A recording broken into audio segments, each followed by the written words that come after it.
nossas atividades. O assunto é muito importante, é sobre Lei Orgânica da Administração Tributária. Como debatedor, eu convido o pesquisador do Núcleo de Estudos Fiscais da FGV, Isaías Coelho.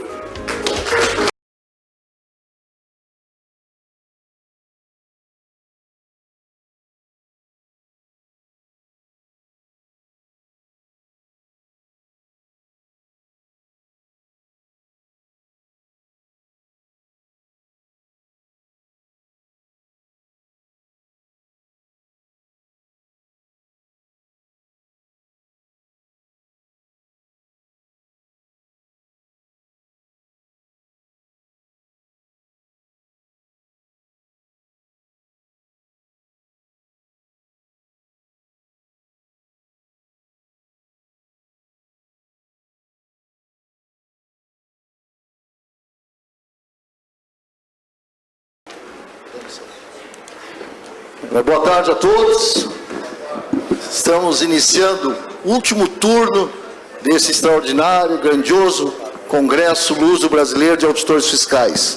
Quero saudar todos os participantes, familiares, imprensa que estão aqui, cumprimentar as nossas entidades que estão realizando esse evento, a FEBRAFIT, Científico Nacional, na Fisco Associação, e queremos também a PIT de Portugal, e queremos saudar de um modo muito especial a todos que estão trabalhando nesse evento, que estão organizando, em especial a nossa Fresp. Parabéns pelo esse brilhante trabalho, a equipe que está dedicada junto, realizando esse evento marcante para toda a nossa categoria. É com muita honra que vem poder coordenar este painel de suma importância para a nossa categoria, fundamental que se trate este tema nesse congresso, e tenho certeza que vamos ter um debate bastante proveitoso e importante com os nossos palestrantes aqui já presentes. Não querendo me alongar mais, vamos então iniciar o nosso primeiro palestrante, que é o nosso vice-presidente, a nossa anfitriã, a Fresp, colega e amigo José Roberto Soares Lobato. Eu vou ser chato no tempo, nós temos um calendário, um horário rígido a cumprir hoje, nós temos que encerrar um pouquinho antes das 6 horas, e pela agenda que nós temos pela frente. E eu quero então saudar o Lobato, e a palavra é tua, Lobato. Muito obrigado, Kupski. É uma satisfação estar aqui diante de vocês para apresentar a posição do Movimento Viva. E, na realidade, nós não vamos apresentar propriamente uma proposta de LOAD. Nós queremos trazer aqui uma avaliação de uma situação vivida aqui no Estado de São Paulo, que é uma situação bem particular, mas que eu acredito que não deva ser uma exclusividade e que justifica e pede a urgência de termos uma lei orgânica para os fiscos, e particularmente o nosso fisco estadual.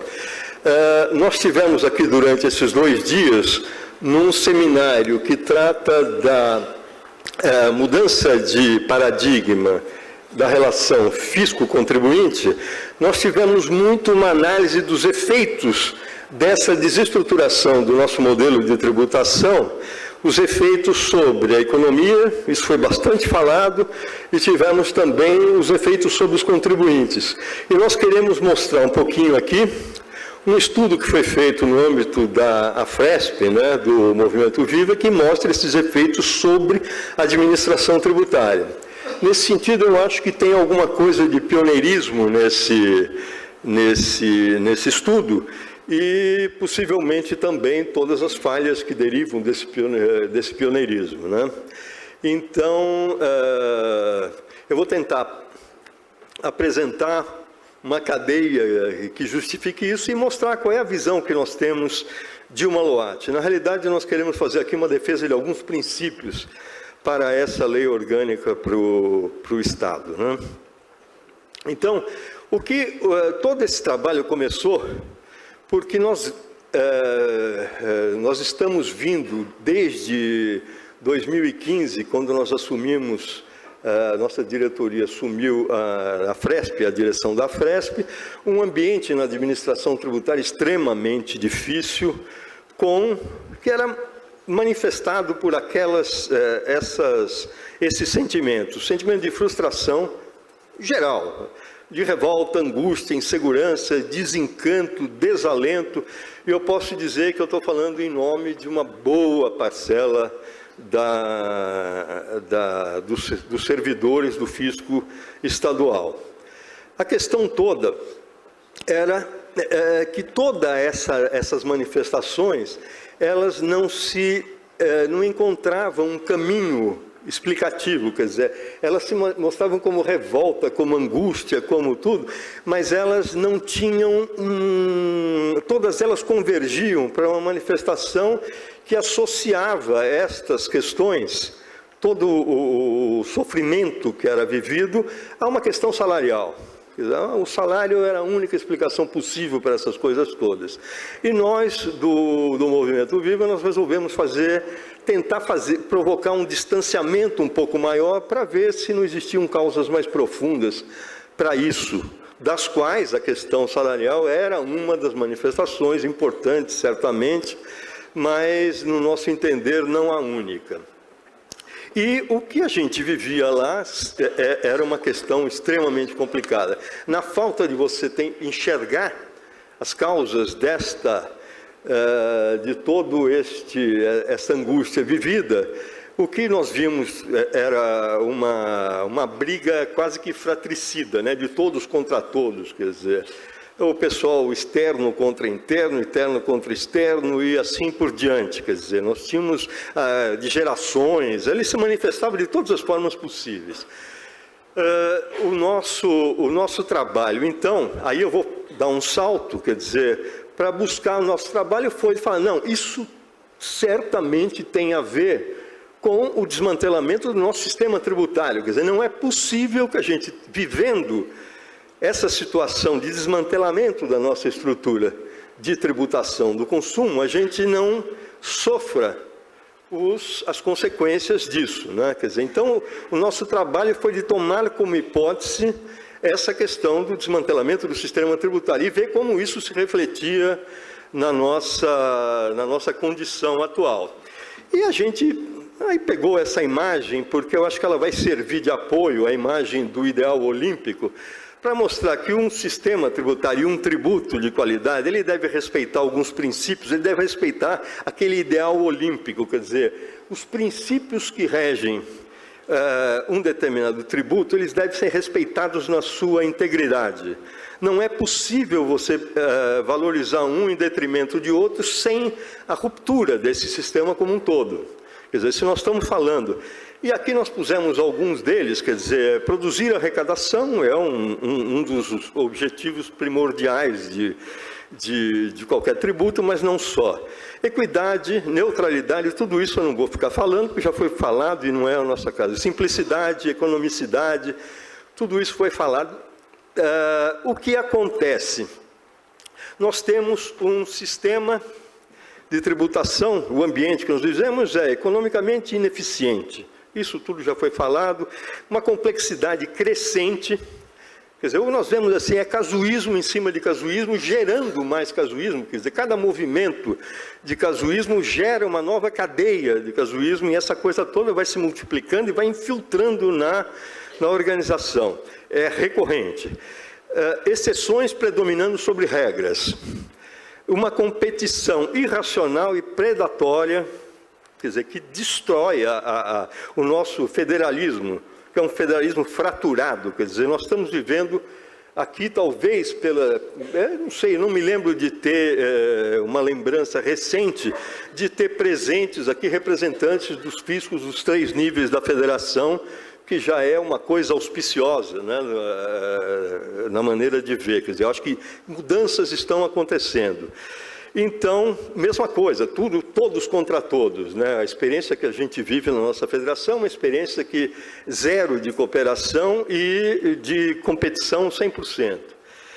O que acontece né? O resultado disso, isso tem efeito sobre aquilo que nós estamos falando sobre a educação tributária, é que o imposto passou a ser usado como uma espécie de doping.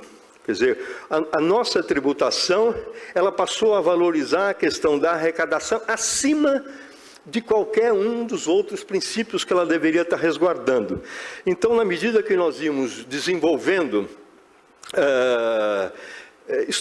mecanismos para turbinar essa arrecadação, isso era feito com o sacrifício de outros princípios, como a questão da neutralidade, que foi sendo ruída a cada nova medida para aumentar a arrecadação, de uma maneira tal que nós temos uma questão que nós estamos chamando aqui do dilema do governante. Quer dizer, cada governo que entra fica com aquele dilema, quer dizer, ou eu vou respeitar a estrutura dos impostos, ou eu, nos meus 4 anos, eu vou carcar doping. Quer dizer, eu vou procurar arrecadar a qualquer custo e estar respondendo pela minha responsabilidade durante o tempo do meu mandato. Que é uma questão extremamente relevante, mas complicadíssima, né? Então, o que a gente viu era isso, e agora eu já pulo, então, para mostrar quais os efeitos disso de uma maneira muito sucinta, né? Quer dizer, esse modelo de tributação, dentro desta visão que nós estamos trazendo, é um modelo de tributação tóxico, essencialmente tóxico, quer dizer. E o que ele provoca? Quer dizer, qual é o efeito mais direto, entre outros tantos, né, que nós não vamos abordar aqui? Ele provoca uma ruptura na questão da gestão tributária. Todas as questões relacionadas à gestão são sacrificadas. Quer dizer, nós deixamos de ter uma gestão estratégica, em primeiro lugar, uma gestão de pessoas, uma gestão de recursos humanos, uma gestão de conhecimento, gestão de recursos financeiros, etc. O que prevalece, a única gestão que é valorizada é uma gestão de benefícios e de correção de anomalias. Quer dizer, são tantas as assimetrias que são geradas, que isso gera uma corrente de demandas para a administração tributária em favor de resolver o meu problema. Quer dizer, isso aqui que você... Essa medida que você tomou beneficiou fulano, que é o meu concorrente, e eu quero ter também, não sei o quê. Então, você cria uma demanda por benefícios que é ou que se justifica ou que é oportunista, mas, de qualquer forma, os processos de gestão são sacrificados. Quer dizer, é impossível, com esse grau de casuísmo, você ter uma gestão que consiga dizer para toda a base da tributação, para toda a estrutura da administração tributária, quais são as prioridades. Porque não existe prioridade, quer dizer, a prioridade é de quem tem a caneta na hora e que pode fazer. Então, você tem os efeitos de centralização, você tem os efeitos, o desmantelamento de todas as estruturas técnicas, e a gente assistiu isso e é importante salientar. O resultado final dessa cadeia toda é um processo de alienação. Alienação significa, nós não dispensamos esses recursos, os recursos organizacionais que nós temos à nossa disposição, nós dispensamos porque eles não nos são mais úteis para os processos de geração de valor dentro. Isso acontece com pessoas, o que, em boa parte, e a gente discutiu isso bastante com um número significativo de fiscais dentro do Estado, isso acontece com pessoas, e é o motivo de dessa angústia toda, todo esse desencanto. Isso acontece com os recursos financeiros, com os sistemas de informação, inclusive com os próprios programas de modernização. Quer dizer, de alguma maneira, eles se descolam do processo de geração de valor da administração tributária. Então, é um processo extremamente complicado. E o agravante disso, não é o maior, mas é um agravante disso, é a questão de que a organização se fecha sobre si mesma. Quer dizer, a relação dela com o mundo externo é praticamente nula, quer dizer, então os atores externos não são, ela se fecha, ela é uma organização autista, né? Então isso é muito complicado, quer dizer, e para nós então, quer dizer, como movimento vivo, eu falei, como é que a gente faz para sair dessa bagunça, né? Quer dizer, como é que a gente pode dar um passo para mudar alguma coisa? A solução, por excelência, né, já que nós estamos identificando como causa principal a questão do desmantelamento do nosso sistema tributário, é a reforma tributária. Então, nós temos que ter uma reforma tributária. Agora, a reforma tributária depende de inúmeros fatores, né, técnicos, políticos, acho que a gente tem avançado bastante, mas eles dependem da formação de uma rede de atores, quer dizer, é uma rede de atores sociais que vão provocar isso e a nossa condição de influenciar isso é pouca, né? Mas, de qualquer forma, é o caminho que nós vamos perseguir. Este é um caminho a ser perseguido. E há outro caminho, que nós não sabemos quando virá esta reforma tributária, é a gente tomar algumas medidas de tentar minimizar, né, os problemas vividos. Nesse caminho está o Programa de Conformidade Fiscal, que eu acho que foi o primeiro passo dado no sentido da gente provocar uma mudança dessa relação fisco-contribuinte e de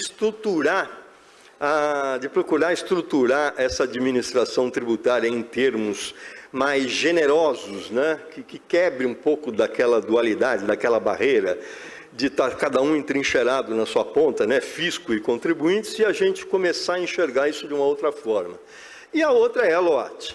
Quer dizer, eu acho que a gente poder ter uma lei orgânica que já comece a trazer uma disciplina para isso é uma grande conquista, né? Então, eu vou ler para vocês, só porque nós fizemos com aquele grupo, um grupo dentro daquele movimento todo que nós fizemos, foi escolhido um grupo de fiscais, nós estivemos reunidos durante uma semana num hotel aqui próximo de São Paulo, estudando todas essas questões, e no fim foi produzido um documento que eu faço questão de ler alguns termos dele, porque eles são importantes para definir a participação, né, do movimento. Então, lendo, né, o momento requer uma organização do fisco com profissionais valorizados, calcada em valores como autonomia e eficiência, que favoreça a construção de um modelo de gestão inovador, permita responder com prontidão às necessidades da sociedade e garanta a observância do interesse público e o estrito cumprimento da lei. Os agentes fiscais de rendas, enquanto carreira de Estado, nesse contexto, se propõem a exercer a gestão de uma política pública tributária fundamentada em uma mudança de paradigma, isso foi em 2017.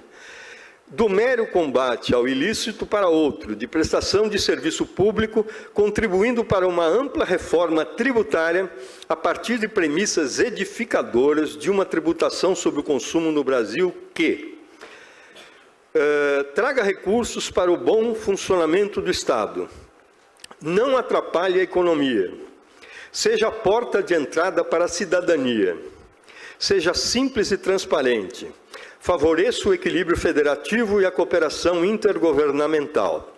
Ofereça segurança jurídica para os negócios. Estimule o cumprimento espontâneo das obrigações tributárias. Feche portas para a corrupção, iniba a sonegação e traga o fisco para perto da sociedade. Quer dizer, nós estamos falando isso em 2017, quer dizer, já tem algum tempo. E aí entrou a pergunta que a gente faz, quer dizer, por que LOAT? LOAT nesse sentido que nós estamos falando, uma LOAT para este momento, para esta situação que nós estamos vivendo.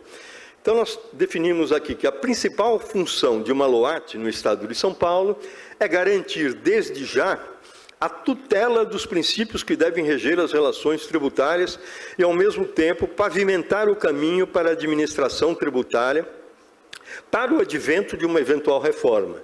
Quer dizer, nós temos que mitigar os problemas que foram vividos com uma LOAT, mas temos também que pavimentar, quer dizer, o novo regime tributário trazido por uma reforma não pode encontrar a nossa administração tributária em estado falimentar, né? Quer dizer, nós estamos vivendo um momento extremamente complicado, quer dizer, nós precisamos ter esse respiro, nós precisamos ter viver um pouco daquilo que o Eudaldo, acho que ele não está aqui, mas ele falou muito ontem, né, de ter aquele ânimo de provocar mudanças, de se envolver. Nós vivemos isso em algum momento dentro das administrações tributárias e perdemos um pouco do valor dessa experiência. Eu acho que a gente precisa, de novo, estar criando e provocando isso. E o que nós queremos falar aqui, então, é uma visão que nós temos, é muito pouca coisa a respeito de lei orgânica, mas eu acho que é fundamental. Quer dizer, discutir lei orgânica, diferentemente da maioria das propostas de lei orgânica que a gente tem visto, hoje, na nossa visão, ela só faz sentido se ela enxergar essas relações dentro de uma estrutura que a gente colocou aqui como piramidal, como poderia ser encontrado outra forma de representação disso, onde nós temos, no cume dessa pirâmide, essa pirâmide é estabelecida em 3 níveis, que mostram as relações do fisco, uma com a estrutura do próprio governo, onde ele se insere. A outra, a relação dele com contribuintes. E na relação superior, a relação com o conjunto da sociedade. No nível superior estão todas as aspirações, os princípios, as regras que devem reger esta relação.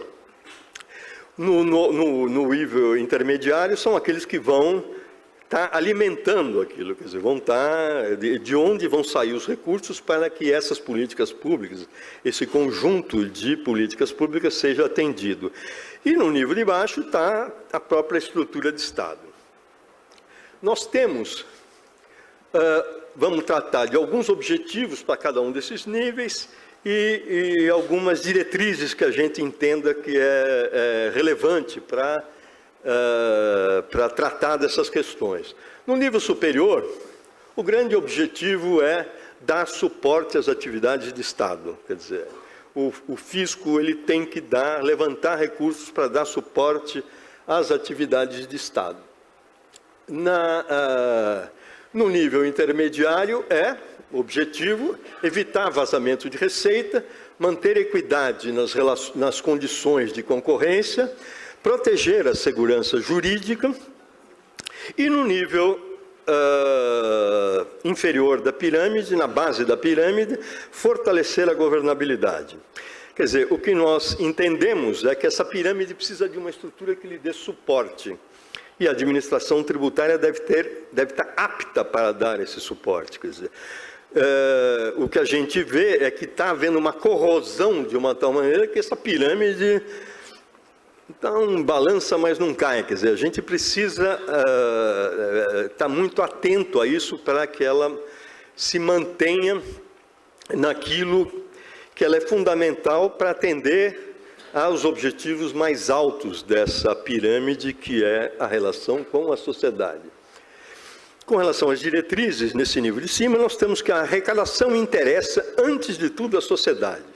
Isso já foi falado hoje de manhã, e já foi falado nesse congresso por mais de uma vez, esta questão da busca de arrecadação a qualquer custo, né, como um problema que deve ser encontrado, porque com isso nós estamos esfacelando esse nosso modelo de relação e estamos deixando de atender a questões que são que são tão relevantes quanto para a sociedade.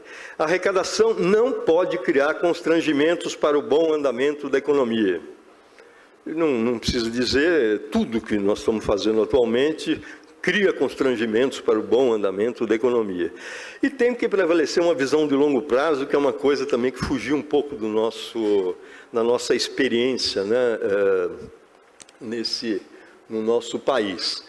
No nível intermediário, nós estamos colocando como diretrizes facilitar, em primeiro lugar, facilitar o cumprimento das obrigações tributárias. Segundo, garantir o cumprimento das obrigações tributárias. eu já estou terminando, são duas diretrizes complementares, e no nível da base da pirâmide, nós temos garantir, dentro dos seus limites, autonomia funcional, orçamentária e financeira da administração tributária, tutelar os princípios definidos na lei, garantir a observância dos limites legais na gestão tributária, garantir excelência nos processos de gestão, humana, estratégica, tecnológica, de conhecimento, financeira, etc. A valorização profissional com remuneração adequada e atualização permanente dos seus recursos humanos, recursos materiais e tecnológicos atualizados e respeito a princípios éticos. O nosso projeto, da maneira como nos entendemos dentro do Movimento Viva, ele estabelece, não está voltado para si mesmo, quer dizer, ele estabelece relações orgânicas entre fisco, contribuintes e sociedade. Ele apenas se conclui como projeto com a aprovação pela Assembleia Legislativa, quer dizer, ele não é um projeto, como tantas outras vezes a gente tem na nossa experiência recente, um projeto de proposta de um texto legal, mas uma proposta de um projeto que esteja aprovado e vigente. Ele é rígido quanto aos princípios, quer dizer, nós pusemos essa estrutura piramidal muito rígida, mas ele tem que ser flexível quanto à estrutura que ele propõe para a administração tributária, para atender a essa fluidez, né, que tem na economia atual. Não tem viés corporativista e é uma demanda, tem que ser uma demanda de toda a sociedade. Esse é o projeto que nós estamos defendendo, então, para o Estado de São Paulo, e eu acho que ele é uma questão de máxima urgência, quer dizer, ele é uma questão de máxima urgência para todos os fiscos, na maneira de ver, a todos os fiscos do Brasil. Nós temos que buscar pavimentar esse caminho, que a nossa experiência recente é uma experiência muito negativa, né? Uma experiência de muito conflito, de muitos rancores, de muitas cicatrizes nesse caminho. E a gente precisa pavimentar o caminho para o novo, né? Que vai ser apresentado agora pelo pessoal do Eurico e Marcato, né? Então, agradeço muito a oportunidade de estar falando um pouquinho da nossa experiência. Muito obrigado a todos.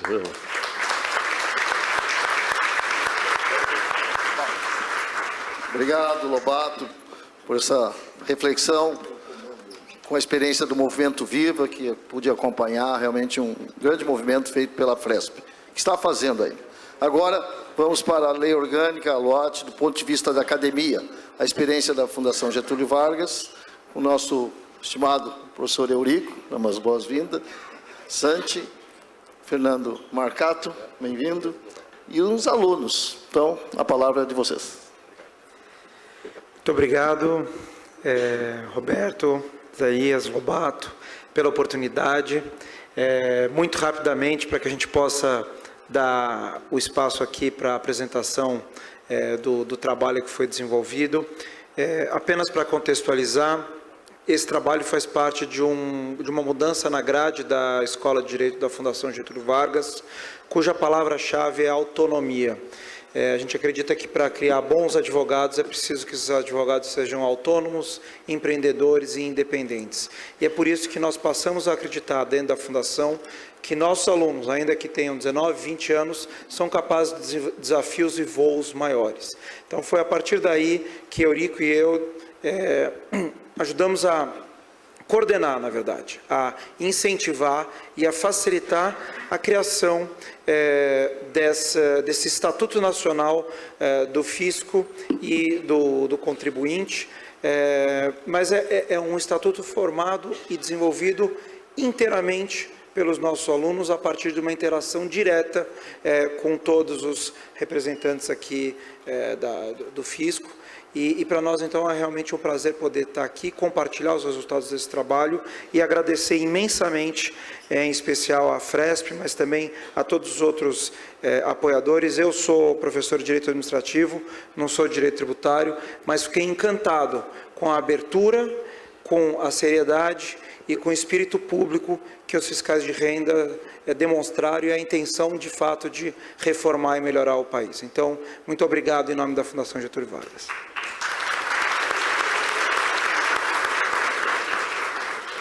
Boa tarde a todos. Querido Marcato, vem cá. Não adianta fazer uma reforma tributária, uma PEC, trazer o melhor sistema tributário do mundo para o Brasil, se nós não tivermos também um ajuste de todo o fisco e toda a administração tributária. A gente está pensando em criar um tributo nacional, então é fundamental criar uma estrutura nacional para estar abraçando e estar protegendo vocês, para que vocês possam trabalhar cooperativamente. Então, esse foi o eixo fundamental da proposta. Foi um pouco frustrante para nós e o Marcato, porque no decorrer desse processo de empoderamento dos alunos, nós ficamos sem poder nenhum. Então, a gente não consegue nem dar sugestão para os alunos, que eles não aceitam as nossas sugestões mais. Seu tempo acabou. Se tornaram totalmente independentes. E para encerrar e chamá-los aqui para falar, que são eles que importam, uma frasezinha que eu postei na apresentação deles do Senan, que eu faço minha e do Marcato: ser professor é amar a verdade acima de si mesmo. Nós, professores, eu e o Marcato, somos desnecessários quando os alunos encontram o seu próprio caminho da verdade. Parabéns, queridos. Queria chamar o palco para estar apresentando o trabalho a Isadora Filippo, a Mariana Almeida, o Felipe Totaiti e a Estela Bittar. A palavra dos nossos alunos. Juntando a idade dos todos, dos 5 da minha e do Marcato juntos.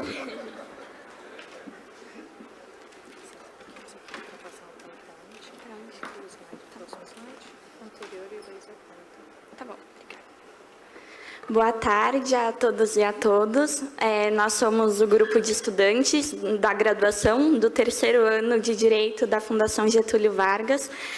Nós gostaríamos, primeiramente, de agradecer aos organizadores pela oportunidade de falar aqui e poder mostrar o nosso produto final, fruto do nosso trabalho durante o semestre. Então, muito obrigada, Rodrigo Espada, presidente da Fresp, Kleber Cabral, presidente do Sindifisco, Juraci Soares, presidente da Febrafit, e Mauro Silva, presidente da Unafisco. Muito obrigada. Nós vamos apresentar para vocês o Estatuto Nacional do Contribuinte e da Administração Tributária Cidadã. Primeiramente, nós gostaríamos de pedir, ao final, sugestões, críticas, porque esse é um processo de aprendizado em andamento, nunca podemos dizer que já está finalizado, e esse projeto é para nós, é para vocês, enfim, é para todo mundo, então a gente aceita sugestões, serão super bem-vindas nesse e-mail, se puderem. Contando rapidamente como foi o nosso projeto, no começo do semestre, os professores Eurico e Marcato nos colocaram o imenso desafio de produzir uma lei orgânica da administração tributária. Primeiramente, a gente gostaria de contar que, como alunos de 3º ano, nós nunca tínhamos tido ainda nem a disciplina de direito tributário. Então, para a gente foi um pouco assustador pensar que nós poderíamos criar uma lei até o fim do semestre, mas os professores nos deram as ferramentas, a autonomia para que a gente pudesse chegar até aqui hoje. O projeto ele foi dividido basicamente em 3 etapas. A primeira foi, por incrível que pareça, a mais difícil, que foi aprender a trabalhar em grupo, porque nós estávamos em 24 pessoas e a gente não queria mais continuar com o método de cada um faz o seu e a gente junta no final, porque isso não faz o menor sentido quando a gente está pensando numa lei que tem que ser sistematizada, tem que ter todos os seus artigos integrados com uma lógica por trás. Passando para o segundo período, esse foi o momento que a gente, de fato, tentou entender a relação entre fisco e contribuinte na prática, porque nos altos dos nossos 20 anos seria um pouco arrogante, talvez até um pouco ingênuo a gente achar que pudesse fazer uma lei para todos vocês, sendo que a gente ao menos conhecia qual era a realidade do dia a dia. Então, a gente começou visitando as 3 esferas do fisco aqui em São Paulo, municipal, estadual e federal. Aliás, muito obrigado a todos que nos receberam, sair da rotina de vocês para nos ensinar um pouquinho. E esse momento de mapeamento de problemas e, enfim, coisas que também estão dando certo, da relação, culminou no seminário da feiticeira, ocorrido em Ilhabela, na casa do professor Tércio Sampaio Ferraz Júnior, onde nós tivemos a oportunidade de apresentar esse mapeamento de problemas, enfim, situações críticas que nós tínhamos levantado, onde nós reunimos também, de um lado, contribuintes, tanto de grandes empresas quanto de grandes escritórios, e os presidentes também, auditores fiscais, como Kleber Cabral, já citado, Rodrigo Espada, Alfredo Maranca, presidente da Sinafaresp, Hélio Campos, presidente do Sindaf, Cássio Vieira, presidente da Anafisco, Alberto Macedo, assessor do secretário da Fazenda de São Paulo, e o deputado Alexis Fontaine, que é o nosso mentor nesse projeto. Terminado esse ciclo de mapeamento e conhecimento dos problemas maiores, entramos no terceiro momento, que realmente foi de colocar a mão na massa e redigir a lei. O que nós identificamos, nesse mapeamento de problemas, basicamente, a gente pode resumir em 3 palavrinhas: paradigma do crime. Vocês podem estar se perguntando por que essa imagem aqui no slide tão famosa do Michel Foucault, o panóptico, e a gente percebeu que de ambos os lados da relação fisco e contribuinte existem muitos preconceitos. Do lado do contribuinte, a gente percebeu que eles enxergam o fisco como um órgão estatal que está sempre querendo arrecadar a qualquer custo, não importa a qualidade, sim a quantidade. E do lado da administração tributária, a gente percebeu também que muitas vezes o contribuinte já é visto de primeira vista como um sonegador, alguém que quer trapaçar, alguém que quer usar as brechas da lei. E a gente acredita que uma relação pautada nesses preconceitos não seja algo benéfico para o Brasil, para o desenvolvimento da nossa economia.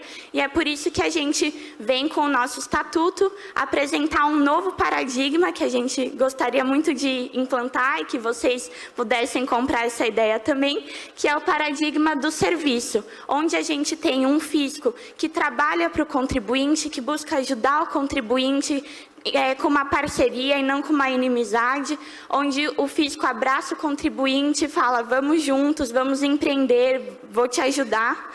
E é isso que a gente quer mostrar, basicamente, no nosso estatuto.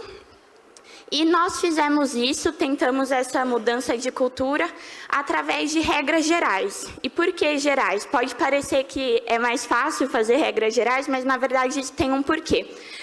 Nós percebemos nesse pouco tempo de contato com o direito tributário que existem já muitas normas editadas por município, estados, federação, de altíssima complexidade, ou seja, é um ambiente muito complexo que, se a gente criasse uma lei mais específica e mais complexa ainda, talvez não pudesse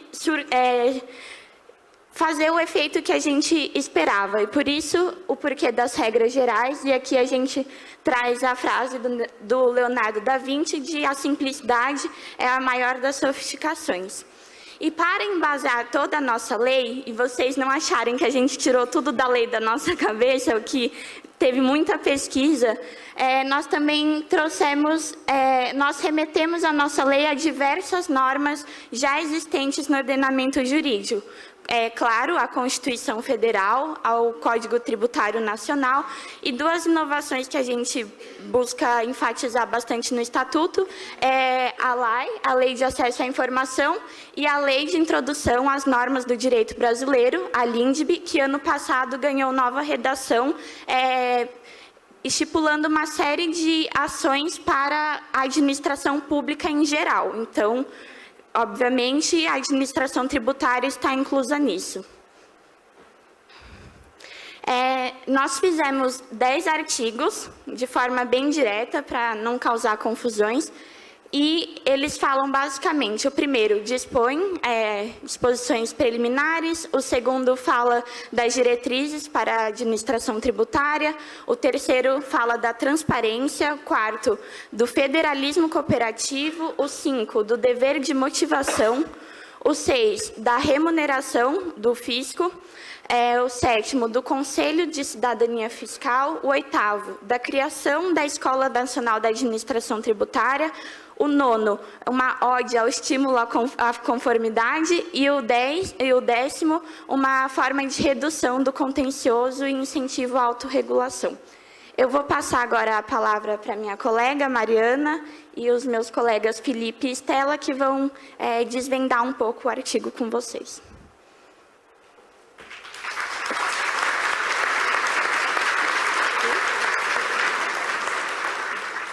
Boa tarde. Falando um pouco sobre o artigo 1º, ele estabelece que fica instituído o Estatuto Nacional do Contribuinte e da Administração Tributária Cidadã. E também prevê as diretrizes para a harmonização dessa relação entre fisco e contribuinte. O parágrafo único do artigo, ele prevê que essa lei ela se aplica à administração tributária em suas 3 esferas, federal, estadual e municipal, e também ao Distrito Federal.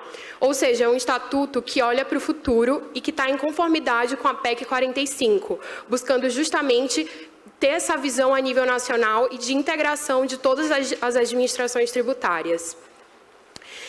Como já mencionado pela Isadora, o projeto passou por diversas mudanças ao longo do seu desenvolvimento, e uma dessas mudanças foi na própria nomenclatura da lei, que a princípio seria uma lei orgânica da administração tributária. As duas mudanças principais foram na inclusão do termo contribuinte na própria lei, porque afinal é uma lei que regula duas frentes de uma mesma moeda, o fisco e o contribuinte. Então, faz todo sentido fazer essa regulação de forma conjunta e também trazer um empoderamento a essa parte que é o contribuinte. E também por uma visão de que a lei orgânica traz uma visão muito corporativista, a exemplo da lei orgânica da magistratura e da lei orgânica do Ministério Público. Portanto, seria mais adequado utilizar o termo estatuto, já que o histórico dos estatutos no Brasil tem em vista justamente a mudança do paradigma de uma relação, como pode ser observado no Estatuto do Torcedor, o Estatuto da Criança e do Adolescente e também no Estatuto do Idoso. E isso se relaciona diretamente ao objetivo do Estatuto, que é mudar o paradigma dessa relação fisco e contribuinte e superar o paradigma do crime, como já foi mencionado. E, nesse sentido, um dos autores que foi lido e estudado pelo grupo ao longo do nosso processo de pesquisa foi o James Alm, que ele é um economista norte-americano e também professor de Tax Compliance. E nas suas pesquisas, que são baseadas em estudos empíricos, ele comprova que esse paradigma do crime, o qual ele denomina de Economics of Crime, ele é baseado unicamente numa maximização de utilidade e, portanto, as políticas da administração pública seriam pautadas quase que inteiramente na detecção e punição. E, ao contrário, em um ambiente de cooperação entre fisco e contribuinte, o autor comprova que a eficiência da cobrança de tributos seria muito maior, inclusive com a autorregulação do contribuinte. E é justamente esse o ponto central do nosso estatuto, gerar um ambiente de cooperação mútua e de confiança. Bom, passando agora para o artigo 2º, que trata das diretrizes para a aplicação da lei. Como já mencionado, nós buscamos trazer diretrizes objetivas, regras e não princípios gerais, porque os princípios gerais já estão elencados no artigo 37 caput da Constituição Federal e também no próprio Código Tributário Nacional. Então, a opção por diretrizes objetivas seria mais benéfica tanto para o contribuinte, que poderia exercer um maior controle social frente aos atos da administração pública, e para o próprio fisco, que teria uma base mais completa para a aplicação e interpretação da legislação tributária. Bom, o inciso 1º trata da legalidade, da necessidade de que a criação, a redução e o aumento dos tributos sejam veiculados mediante lei, que enfatiza o princípio da legalidade, que está instituído no artigo 5º, inciso 2º da Constituição Federal, e também no artigo 97, inciso 2º do Código Tributário Nacional. Ou seja, a legalidade deve servir como um parâmetro para regular a relação entre o fisco e o contribuinte. O inciso 2º trata da necessidade de motivação e tem como fundamento os artigos 22 e 26 da nova Lei de Introdução às Normas do Direito Brasileiro. E se relaciona diretamente com o inciso 1º, que trata da legalidade, porque a motivação é fundamental para garantir a legalidade na prática, ou seja, como essa legalidade está sendo aplicada, o que a motivou. Bom, o inciso 3º, ele trata da necessidade de transparência e publicidade dos atos da legislação tributária.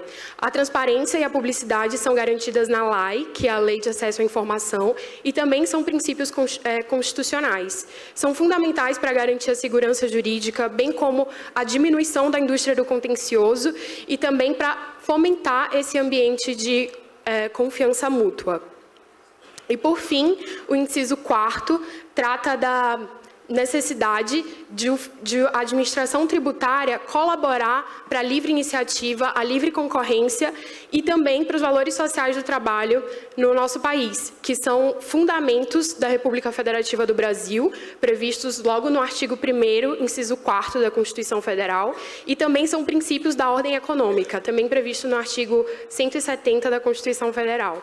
Então, nesse sentido, a gente busca criar uma administração tributária proativa, que seja um incentivo ao ambiente de negócios no Brasil e que seja justamente um incentivo para que a economia possa crescer e possa fomentar esse ambiente de negócios no país. E agora eu vou passar a palavra para o Felipe, que vai dar continuidade à explicação dos artigos.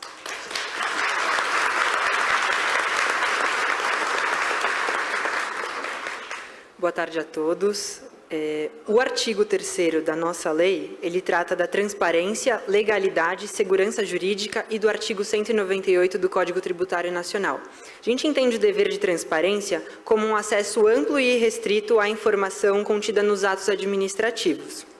Como vocês podem perceber, os incisos desse artigo trazem apenas um rol exemplificativo dos atos administrativos que devem ser transparentes, já que existe um dever de transparência amplo. Entre eles está o lançamento tributário, decisões de primeira e segunda instância administrativas, atos de concessão de benefícios fiscais ou regimes especiais e também informações sobre a arrecadação e renúncia fiscal da administração tributária, por contribuinte e por setor econômico. Nenhuma dessas hipóteses dos incisos se enquadra na hipótese da Constituição Federal de sigilo, que é só naquelas situações imprescindíveis à segurança do Estado e da sociedade, segundo o artigo 5º, inciso 33 da Constituição Federal. Quando seus atos são transparentes, isso traz uma sensação de segurança jurídica para todo o sistema. Segurança jurídica é essa perseguida pela Lei de Introdução às Normas do Direito Brasileiro em seu artigo 30. Apenas com essa segurança jurídica é possível ter uma administração tributária transparente. E quanto aos desafios que se tem à transparência na administração tributária, um óbice a essa transparência é justamente o artigo 198 do Código Tributário Nacional, mais especificamente a aplicação que se faz dele, porque ele deveria ser utilizado apenas em hipóteses extremamente específicas e acaba tendo uma amplitude demasiada. Por isso, a nossa proposta nesse estatuto é revogar o artigo 198 do Código Tributário Nacional e, nesse sentido, ingressa no ordenamento o parágrafo único do artigo 3º do Estatuto, que veda a divulgação só daquelas informações sensíveis ao particular e que forem estranhas aos instrumentos de aplicação da lei. Isso preserva, ao mesmo tempo, o direito à intimidade e vida privada do agente, contido no inciso 10º do artigo 5º da Constituição, e o dever de transparência do inciso 33 do artigo 5º também do texto constitucional, bem como os preceitos da Lei de Acesso à Informação. O artigo 4º dessa lei trata do federalismo cooperativo. A gente sabe que o norte da administração tributária é justamente otimizar os serviços prestados à população. No caso, a melhor forma de realizar essa otimização é justamente com o compartilhamento das informações fiscais entre cada esfera do fisco. A gente não pode ter aquela ideia do federalismo mais antiga de que cada ente federado possui a sua competência e essa competência não pode ser delegada e é somente daquele ente federado. No lugar disso, entra uma visão mais moderna de federalismo, pautada pelo dever de cooperação e pela atuação integrada entre as esferas do fisco. Isso simplifica o sistema, tanto para o cidadão quanto para a administração tributária, porque também existe, nesse sentido, a redução dos custos de transação, por exemplo, de alguma informação buscada por uma esfera do fisco que já foi obtida por outra esfera, então você não precisa obter ela mais uma vez. O artigo 5º, por sua vez, trata da motivação e retroatividade e proteção do agente público, fazendo referência à Lei de Introdução e ao Código Tributário Nacional. A verdade é que a legitimidade dos atos administrativos decorre justamente da motivação e da fundamentação que a autoridade administrativa dá a eles. Então, se a Constituição, no artigo 5º, inciso 2º, fala que ninguém será obrigado a fazer ou deixar de fazer algo, senão em virtude de lei, é necessário que, no ato administrativo, a autoridade realize a subsunção do fato concreto à norma que justifica, por exemplo, uma autuação ou um lançamento tributário. O parágrafo 2º trata da mudança de entendimento que pode ocorrer, afinal a administração pública tem uma fluidez que permite essas mudanças de entendimento, mas os efeitos devem se projetar para o futuro justamente para não frustrar a segurança jurídica e uma expectativa legítima do contribuinte de ser a ele aplicada a legalidade vigente à época da ocorrência do fato. Por fim, o parágrafo 3º traz a responsabilização pessoal do agente público fiscal apenas nos casos de dolo ou erro grosseiro. Isso é uma proteção para o agente público honesto que enfrenta diariamente diversos desafios na sua função e que não pode ser punido por eventuais interpretações que fazem parte do ofício, que às vezes existe alguma divergência dele com o seu superior hierárquico. Assim, só em casos de dolo, negligência, imprudência ou imperícia, que estão englobados no conceito de erro grosseiro, só nessas hipóteses é que o agente poderá ser responsabilizado com o seu próprio CPF. Agora eu passo para a minha colega Estela para terminar a apresentação da LOAD.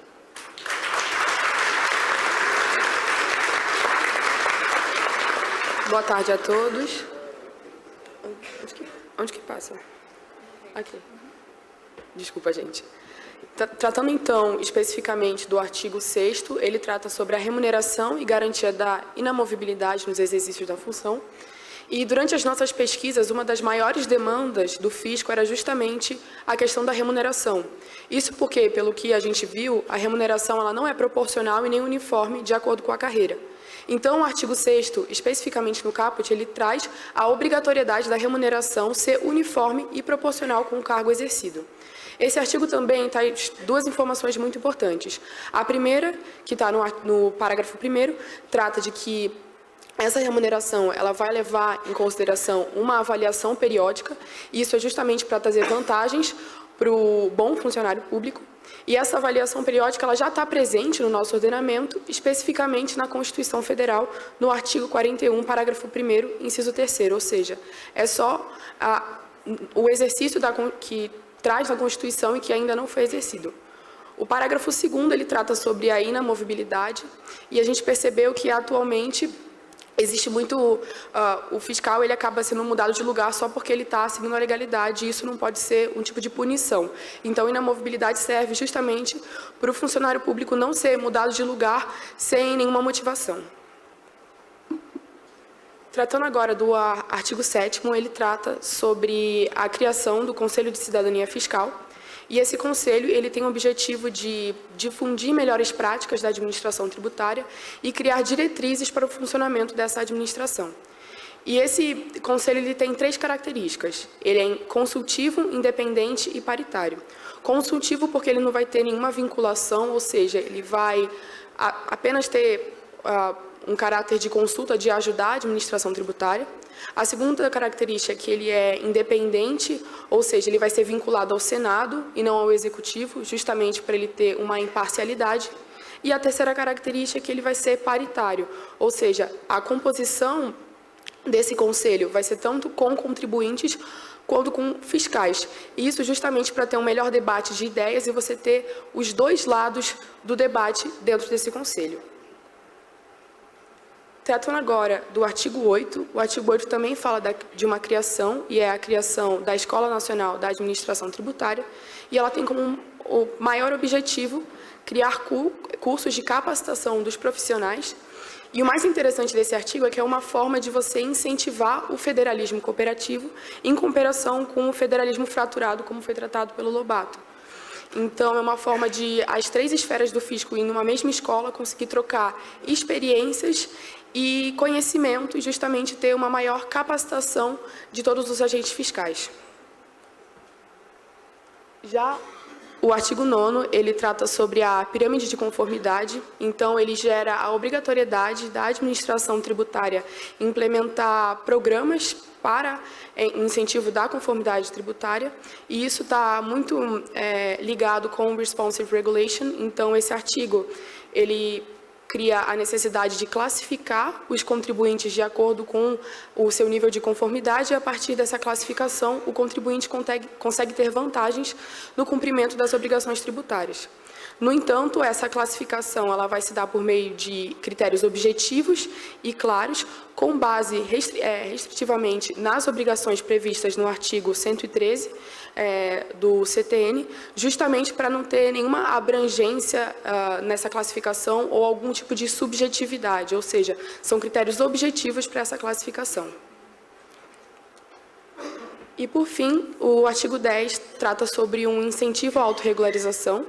Atualmente, no Brasil, 38% de todos os processos que estão em andamento no judiciário são execuções fiscais, ou seja, tem uma demanda muito grande. Então, a gente viu a necessidade de colocar um artigo na lei que dá a possibilidade para as administrações tributárias criarem medidas, que já ocorre atualmente, para reduzir o contencioso e para a autorregularização. Então, aqui esse é o nosso projeto, esses 10 artigos. Eu queria agradecer a todos os colegas que participaram desse projeto, esses 24 alunos que foram muito importantes. Queria falar também que esse projeto foi muito diferente e deu um pouco de esperança para a gente na possibilidade de mudar as coisas. E queria reiterar também que qualquer ajuda, crítica ou análise vai ser muito bem-vinda, porque a gente tem como objetivo continuar esse projeto no próximo semestre. Muito obrigada.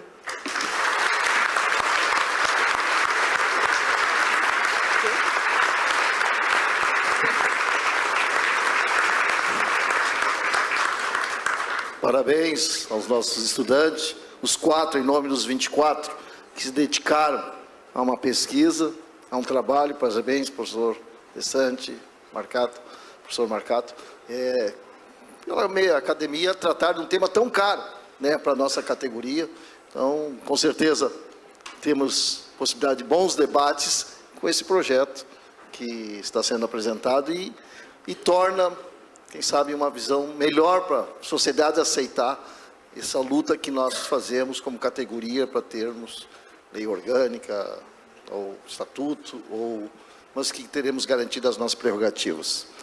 E para fazer um debate em cima desses nossos temas apresentados pelo Lobato, pela academia, de forma tão brilhante, quero convidar para debatedor o nosso amigo, estimado pesquisador do Núcleo de Estudos Fiscais da Fundação Getúlio Vargas, nosso colega auditor da Receita Federal, Isaías Coelho. Muito bem-vindo e a palavra é sua.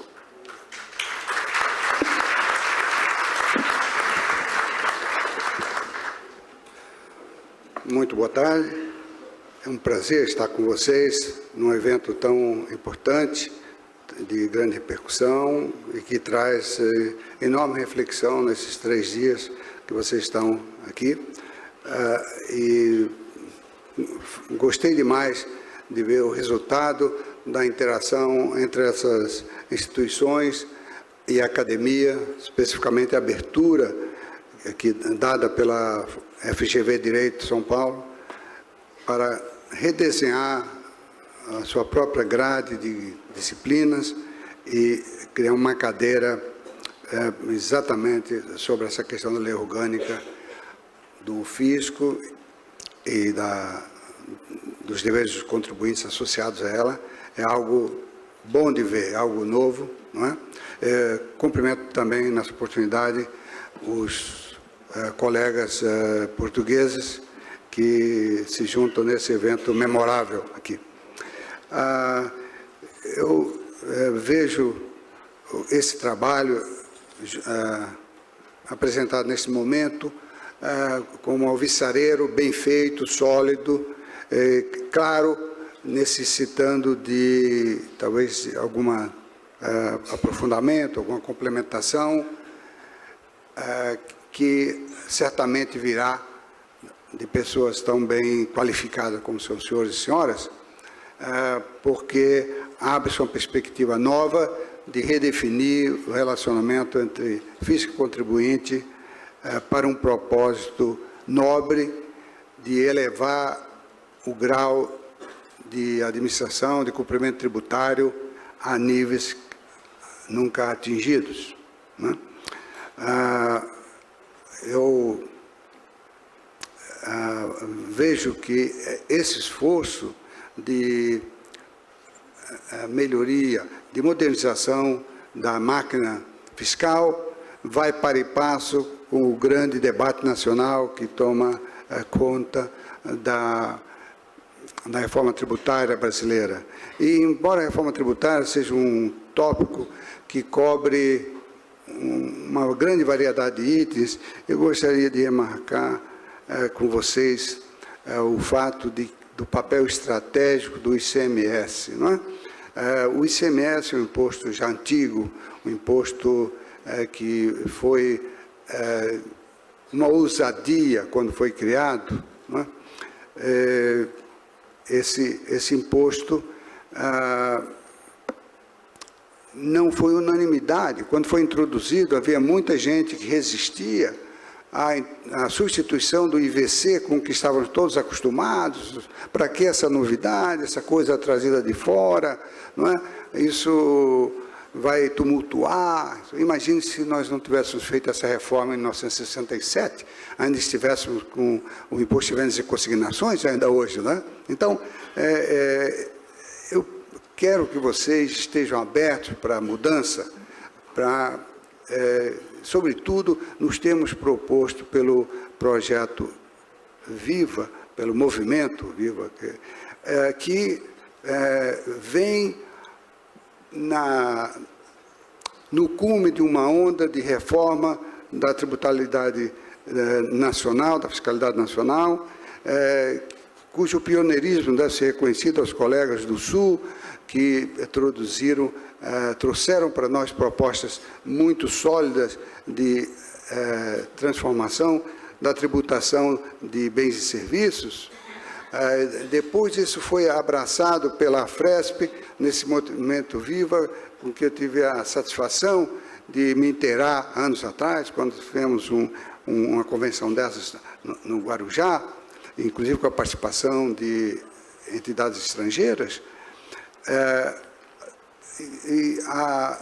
Esse esforço foi também levado pelo NEF, Núcleo de Estudos Fiscais, de que faço parte, liderado pelo professor Eurico de Santi, que, por sinal, esse núcleo está fazendo 10 anos de um trabalho importantíssimo na fiscalidade brasileira, pela transparência, pelo fisco cidadão, pela simplicidade e pela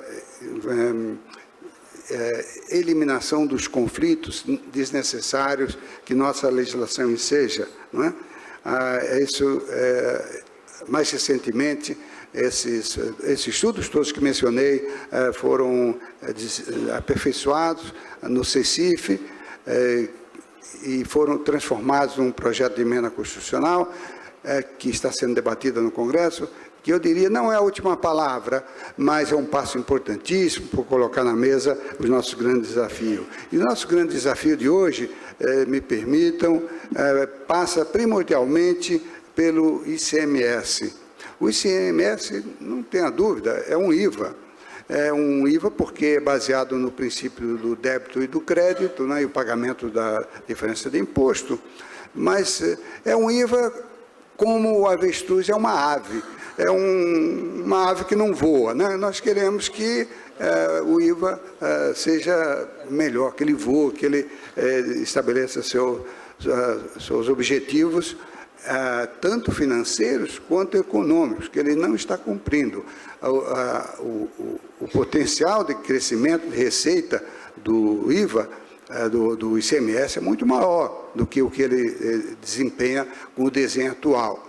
E o ICMS é hoje um entrave ao Brasil, é um obstáculo enorme. A economia brasileira está estagnada, tem dificuldade de atrair investimento, tem a dificuldade de gerar empregos, tem dificuldade de competir com outros países que estão se desenvolvendo, e o ICMS é parte desse problema, porque ele pune a inversão de capital, ele pune a exportação, não é? Porque ele, ao contrário do que se faz em todos os países, ele tem uma base estreitíssima. A economia moderna é feita de bens e serviços. Não se distingue prefeito tributário uma coisa da outra, não é? E aqui no Brasil não, nós ficamos com um conceito antiquíssimo de ICMS que tributa apenas bens materiais, não é? Isso não existe em lugar nenhum do mundo. Então nós temos que mudar essa maneira de ver, nós temos que nos atualizar com o que tem funcionado no resto do mundo. E nós queremos que o redesenho seja feito também para permitir uma maior certeza jurídica, para reduzir o risco de litígio, de contencioso, não é? Porque, ao contrário do que alguns dizem por aí, que nós não precisamos reformar os impostos, porque basta simplificar os procedimentos, que isso já nos levaria para frente, não é correto. Se o imposto estiver mal desenhado, as regulamentações, as obrigações acessórias terão que ser complexas para fazê-lo funcionar de alguma maneira. Ainda que inadequadamente, mas desenho inadequado vai gerar muitas obrigações acessórias, vai gerar dúvidas sobre a aplicação, vai gerar contencioso, não é? E isso tudo são empecilhos ao nosso progresso econômico e social. Então, eu vejo que os órgãos do fisco paulista, que nesse sentido, que são, digamos, consegue exercer uma liderança através dos fiscos nacionais, compreende isso e adota uma mentalidade de reforma e de progresso que virá certamente. E virá certamente não somente na estrutura tributária, não é? Porque nós não vamos condenar esse país ao atraso, nós não vamos querer um país pobre para os nossos filhos e nossos netos, nós queremos avançar. E para avançar, uma das coisas que precisamos fazer é reformar a fiscalidade, reformar a tributação. Essa reforma da tributação se impõe, talvez fosse adequada essa estrutura há 40, 60 anos atrás, mas não é hoje. Hoje a economia de serviços, a economia de bens não material, de intangíveis, de outros bens que são difíceis de atribuir, que são muito divisíveis, que são desmaterializados, não é? Então, isso tudo vai obrigar também a uma reengenharia das nossas capacidades, do nosso trabalho, né? Eu sou fiscal antigo, do tempo que se fazia levantamento específico. Os que são mais antigos aqui devem se lembrar o que é isso, né? Era um outro mundo, é um passado bastante longínquo, mas para o futuro nós vamos ter que exercer o nosso trabalho de uma maneira diferente do que fazemos hoje, porque o mundo avança de maneira diferente, os fiscos se ajustam nessas normas, o CIAT Centro Interamericano de Administrações Tributárias, que está representado pelo seu mais elevado líder aqui, o doutor Verde, que nos honra aqui com sua presença.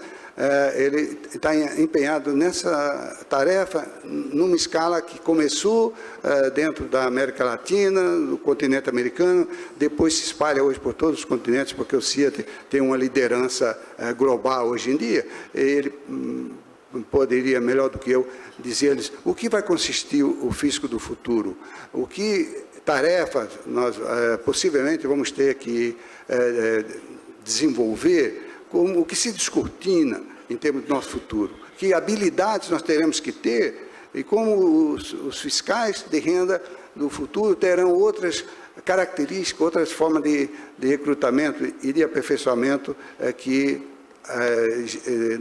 não eram necessários no passado, né?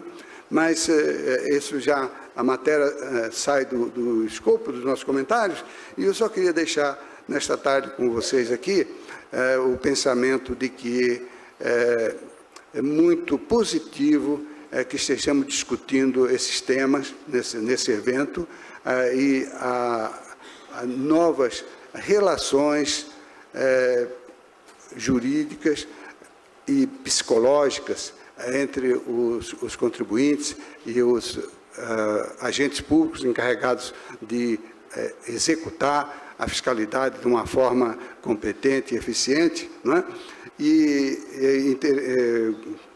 Saúdo os dirigentes das instituições pela iniciativa de promover esse debate, não é? Que certamente se esgotará aqui, mas é importante que todos nós tenhamos a mente aberta para essas novas necessidades, para esse novo desenvolvimento, porque o que nós queremos todos, não é? Para o nosso bem, da nossa família, dos nossos colegas em toda a administração pública e em toda a população brasileira, nós queremos a prosperidade, queremos progresso, queremos paz, e isso tem uma dimensão tributária, tem uma dimensão de administração, pelas quais todos nós aqui temos responsabilidade.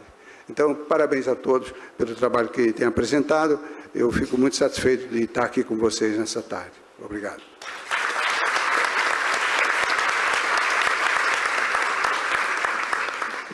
Muito obrigado, doutor Isaías, por essa reflexão, com esse vasto conhecimento que tem, né, na trajetória na área tributária.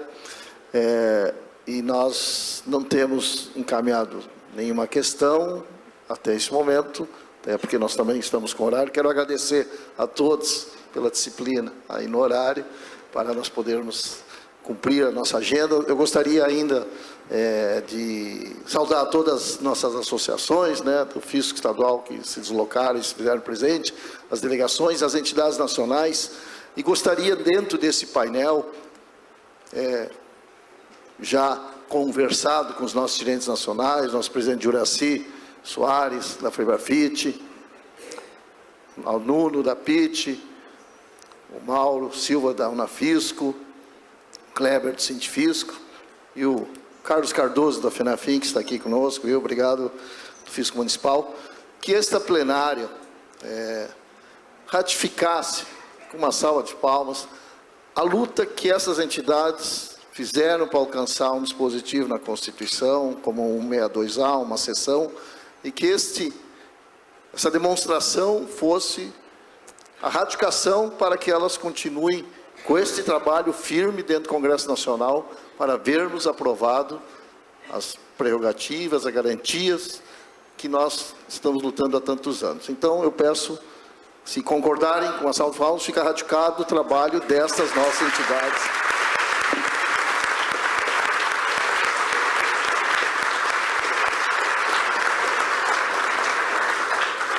Muito obrigado, Márcio, também, satisfação te ver aqui conosco, né, como sempre, tá certo? Muito bem. Então, podemos encaminhar para o cerimonial, para o encerramento desse painel, e agradeço muito a atenção de todos.